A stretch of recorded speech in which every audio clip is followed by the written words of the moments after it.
Changes have been made to certain file types and folder locations for Mastercam 2020.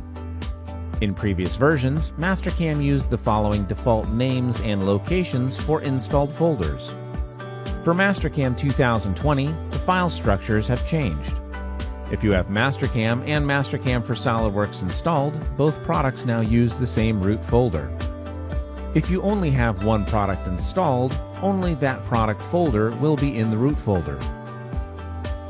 The machine definition and component files now open directly into the Machine Definition Manager or the Control Definition Manager when using Windows Explorer or a command line. Previously, the files opened as a Mastercam part file that required you to open the Machine Definition Manager or Control Definition Manager as an additional step.